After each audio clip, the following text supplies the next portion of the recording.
waxaa maanta shir looga hadlayay dhisidda golaha deegaanka degmada isku shuban iyo deegaanada hoos yimaada oo muddooyinkii dambe uu ka taagnaa tabasho dhinaca maamul samaynta golaha deegaanka degmadaasi maanta ka qabsoomay xarunta gobolka bari ee magaalada Boosaaso kulanka oo uu qayb ka ahaa gudoomiye ku-xigeenka koowaad ee gobolka bari ahna kusimaha gudoomiyaha gobolka bari Axmed Cali Cabdullaahi Ciro wasiirka arrimaha gudaha dawladda Puntland Maxamed Cabdiraxmaan Dhabanacad taliyaha qaybta gobolka bari iyo qaar ka mid ah wasiirada xukuumadda dawladda Puntland shirka ayaa ahaa mid xoog lagu saarayay sidii wax looga qaban lahaa maamul samaynta degmada isku shuban waxaana isagu goobjoog ahaa gudoomiyaha degmada isku shuban qaar ka mid ah dadka deegaanka isdhageysiyo wada hadal kadib ay maamulka gobolka iyo wasiiradu dhageysteen cabashada dadka deegaankaasi ee ku aadan maamul samaynta degmada waxa warbaahinta uga warbixiyay shirka iyo waxyaabihii la isla qaatay wasiirka arrimaha gudaha Maxamed Cabdiraxmaan Dhabanacad bismillaahir rahmaanir rahiim ugu horeyn waxaan salaamayaa mas'uuliyiinta halkan fadhiya dawladda Puntland wasiirada dawladda Puntland gudoomiyaha gobolka ku-xigeenada gudoomiyaha gobolka ahna sihayaha gobolka iyo ku-xigeenkiisa taliyaha qaybta gobolka bari iyo mas'uuliyiinta kala duwan ee halkan jooga ee ka shaqeeya halkan ugu horeyn aad baan runtii waxaan rabnaa inaan halkan uga mahadcelino anagoo wasiirada Puntland qaybna hore u sii joogtay sida wasiirka dekedaha iyo wasiir dawladaha arrimaha gudaha iyo wasiir ku-xigeenka dekedaha qaybina aanu xalay halkan soo gaaray magaalada Boosaaso oo aanu hawlo u nimid iyo shaqo inaan ka mahadcelino shaqada qaymaha leh ee ka socota gobolka bari iyo degmooyinkiisa kala duwan ee degmada Boosaaso ay ugu horeyso oo ay ugu horeyso arrinta amniga iyo sida looga shaqeynayo waxa xusid mudan waan rabnaa inaan si gaar ah uga mahadcelino dawladda Puntland uga mahadceliso mas'uuliyiinta amniga iyo maamulka gobolka bari kayska hadda ugu dambeeyay ee gabadha yareed ee saqiirka ahayd inta la dilay hadana la kufsaday hadana la dilay in la soo qabto dadkii dambiilayaasha ah arrinta ka dambeeyay muddo gaaban sharcigana la hor keeno waxay muujinaysaa dawladnimada waxay muujinaysaa sida dawladda Puntland ay uga go'an tahay in la dirirdo dambiyada waxay muujinaysaa in dadka mas'uulka loo yahay ee loo adeegayo sida uga go'an tahay dawladda in adeegoodaas la dardar geliyo dadkana la ilaaliyo xuquuqdooda iyo amnigooda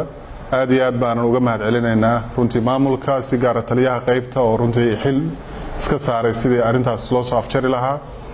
waxaan rabnaa hay'adaha kala duwan ee dawladda Puntland inay wada dardar geliyaan shaqooyinkooda oo ay dadka ugu adeegayaan sida gudoomiyaha gobolka waxusay maanta halkan laba shir ayaan uga qayb galay gobolka shirkooda waxa shirkii gudiga amniga shirkaas oo looga hadlay arrimo muhiim ah oo ay ugu horeysay amniga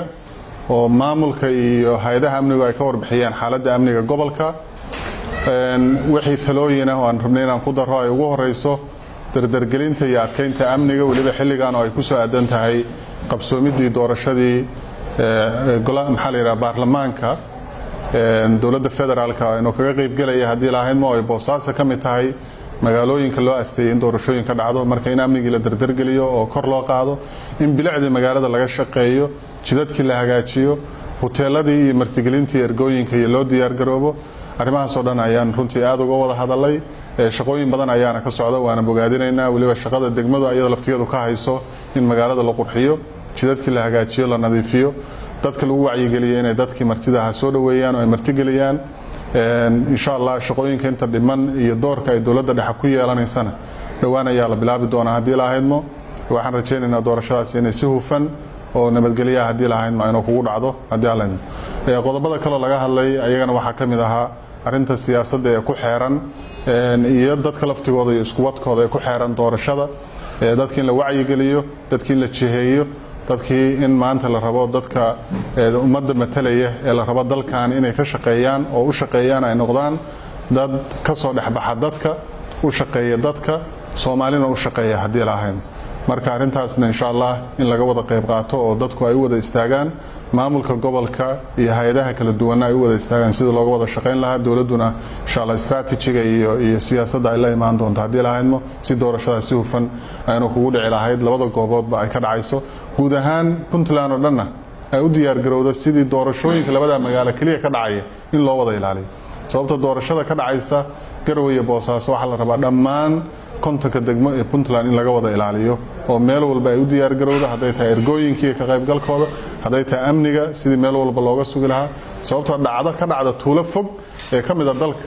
ayaa waxay saameyn iyo culays ku keenaysaa shaqada socota waxaan rabnaa arrintaas marka juhdi badan in la iska saaro dilaan kulanka labaad wuxuu ahaa kulankii aanu la galay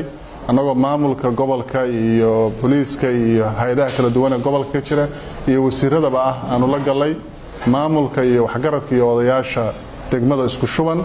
oo runtii arrimo muhiim ah looga wada hadlay arrimahaas waxa ka mid ah sidii loola dagaalami lahaa dhuxusha oo iyo jaridda dhirta oo dhibaato weyn runtii ku haysta degmada iyo deegaano badan ee degmada maxalliga gobolkaba ka mid ah iyo guud ahaan Puntland sidii loola dagaalami lahaa khaasatan degmadaas oo hadda muddadan dambe qaylo dhaan badan ka jiray waxa kaloo ka mid ahaa sidii loo dardargelin lahaa dhismaha golaha deegaanka oo runtii saynu la soconno aysan horey uga qabsoomin dhismahaasi degmada isku shuban duruufo jiray awgood laakiin maantay siyaasadda dawladda waxa ka go'an hadii la ahayd in golaha deegaanka uu dhismo oo degmada isku shuban ay yeelato golo deegaan muddo aan fogeyn hadii aan leedmo si loo hubiyo degmadaas sida degmooyinka kale hadda jira iyo kuwa kale aan rabnaa iyagana inaan ku darraba horumarku inuu ka bilowdo amnigeeda in la xoojiyo shaqooyinka hadda laga hadlayo ka mid tahay dhirta la jarayo waxaan rabnaa in meesha uu ka jiro maamul iyo golo deegaan oo iyagu u quma dadkeena u adeegaan oo dadka u dhaarta hadii la ahaydmo adeegooda marka arrintaasna odayaashiina aad ayay noola qaateen dad badan oo waxgarad iyo odayaal ayaa shirkaas joogay aad baan runtii uga mahadcelinaynaa gobolka inuu shirkaas abaabulay muddo kooban ayaan rabnaa arrintaas inay ku dhacdo hadii aan leedmo dadka reer isku shubanna waxaan la socodsiinaynaa meel kasta ay joogaan inay arrintaa qayb ka qaataan dawladda waxa ka go'an dadku hadday u diyaar garoobaan oo ay wax diyaarsadaan khayr oo waataanu dadka u soo jeedina weeye hadday taa ka gaabiyaan muddada gaaban aanu ku talagalay inaan golihii ku dhisna hadii lahayn oo dawladda iyada tagaysa meesha golahana dhisaysa laakiin dadku waxaan rabnaa doorka ay ku leeyihiin iyo qaybta ay ku leeyihiin inay ka qaataan hadii lahayn hadday ka qaadan waayaan hadda waa la buuxinayaa doorkaas oo meeshu mar rabno inay maamul la'aan iyo golo deegaan la'aan ay noqoto sidaan awalba deegaanada kale ka wadnay aad iyo aad baa umahadsantihiin waxaan mar labaad iyo mar saddexaad u bogaadinaynaa shaqadaas waxaan la rabaa in mas'uuliyiinta gobolka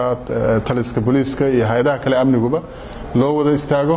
sidii doorashadaas hadii la ahaydmo aynu kugu dhici lahayd amnigeedina loo sugi lahaa gobolka oo dhan shaqada ka socotay ee hufan kor loogu qaadi lahaa hadii la ahaydmo aad iyo aad baa umahadsantihiin Cadaan Maxamed Sahal Cable TV